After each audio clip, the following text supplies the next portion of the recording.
The brothers thank you with wide grins. Soon many of the villagers have joined your caravan. You scan around anxiously for Alette, who had gone missing when the fighting began. Eventually you find her watching from afar.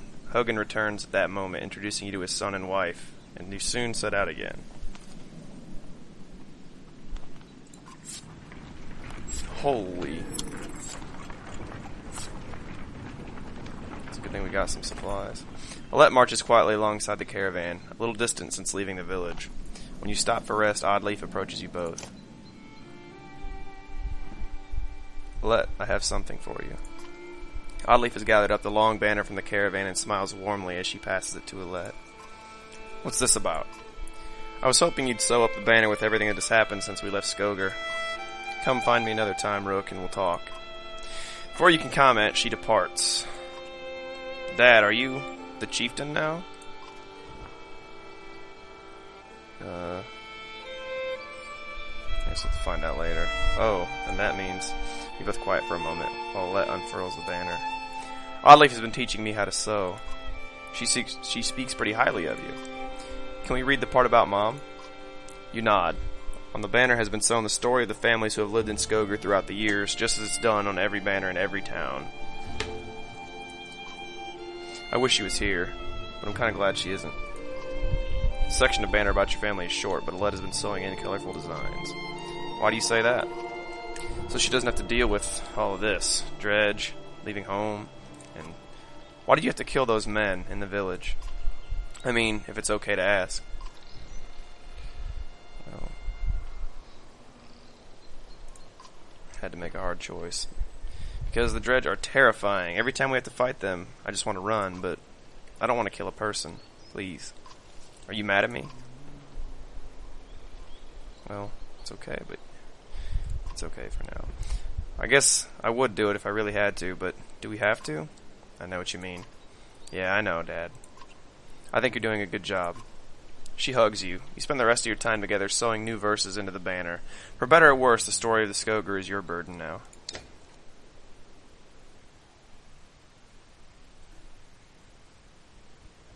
Alright. Yeah, we got all kinds of stuff to do in the Heroes tent. All kinds of stuff to do. 2. That's not so bad. Could be worse. Promotion. Yep. I think Armor Man needs to really have some armor. That's his thing, right? I mean, Ivor, the strong arm. Yeah. He's got some high break.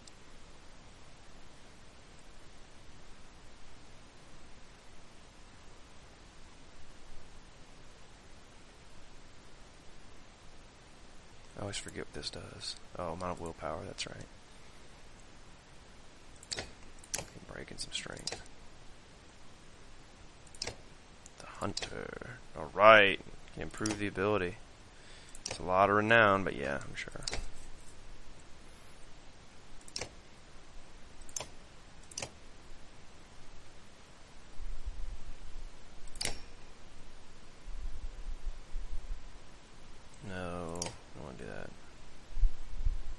Because all I ever do with him, willpower, is use his ability.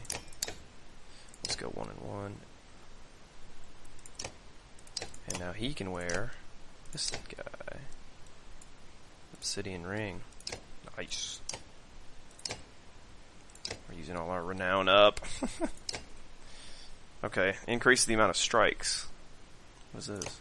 Shield wall. By sending next to an ally, the raider creates himself a shield wall, raising the armor of both himself and his ally by 1. This bonus remains until the raider is no longer adjacent to the ally. Oh, that's cool.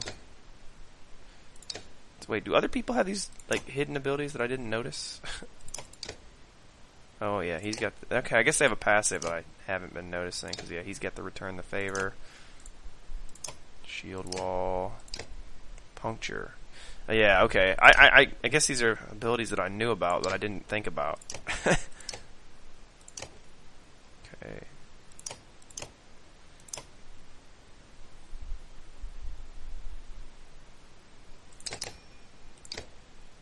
We're just going to go ahead and Wait a tick.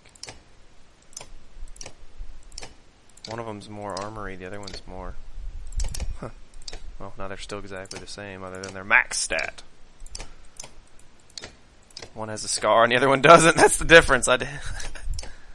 Cool. Okay.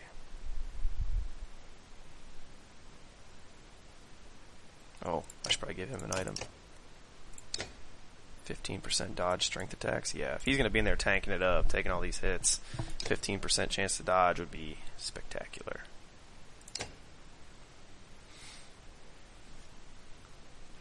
Spectacular. Let's see what she has to say.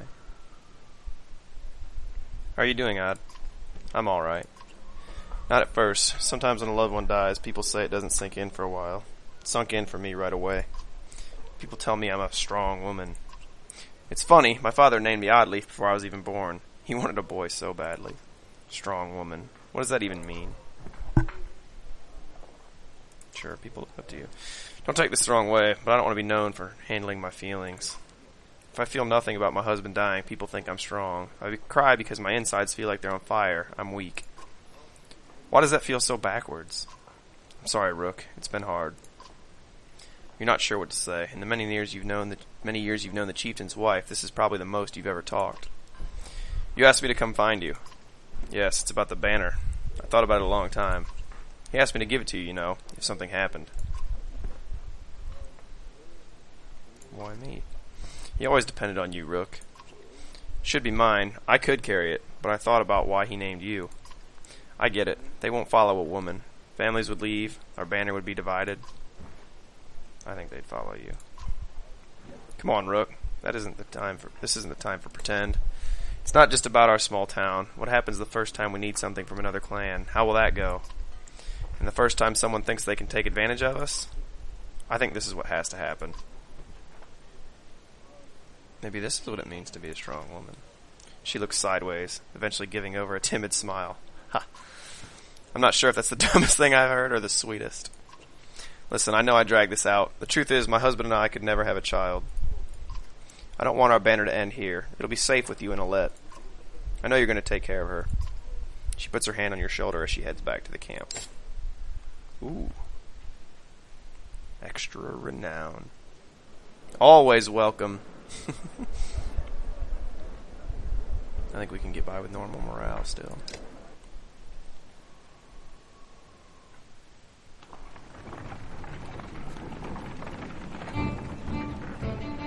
Little music.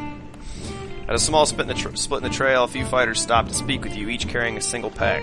We recognize this place, one man says. Spent several years here with some kin. If they're still around, we have to warn them of what's coming. With luck, we'll find you again in less than a week.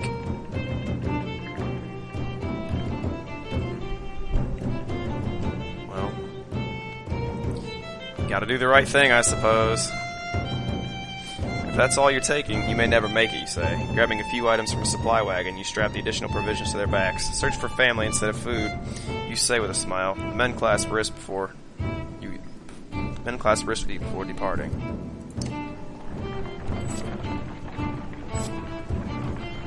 Didn't cost too many supplies.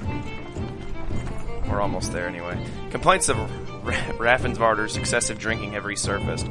This time the man stumbled over some tent ropes, pulled the snag canvas through a campfire, nearly setting a supply wagon aflame. Clansmen put out the fire on both the wagon and Ransvarder's leg before leading him to you. Well, he's going to drink nothing but water. Ravensvarder groggily agrees, slurring his way through promises to quit being such a nuisance. Many of the onlookers snort or roll their eyes, but go back to their business. Somehow you doubt it'll be long before Ravensvarder manages to find another drink, whether you'll allow it or not. Well...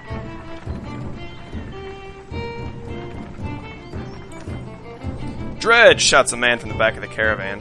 It's Ravensvarder, the unabashed drunk, staggering towards you, looking not entirely sober. He screams again, pointing to trees in the distance. Fear races through the caravan as fighters pull their weapons. Scouts return with no sightings, and furious men surrounds Raffensvarder.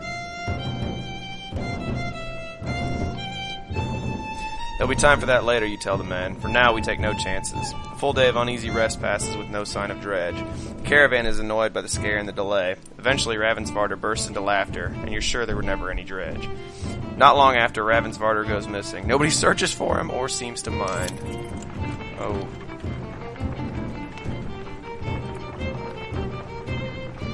Once a strong, thriving city, the walls of Frostvellir now just keep the howling winds at bay. With luck, they'll hold out against dredge as well.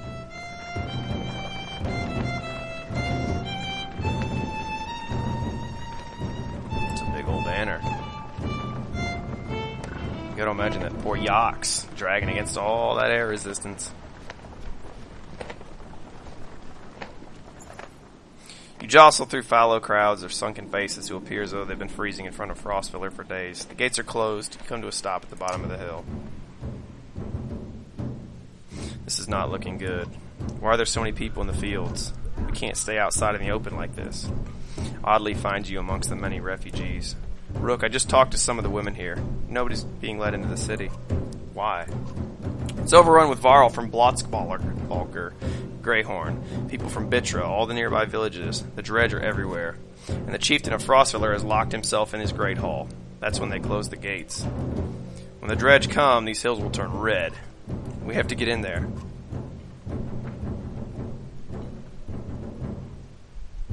Well, is there any... let's lay low for now and see what happens. If you lost your mind, Rook, we're going to die out here. It would be a mistake to rush into this.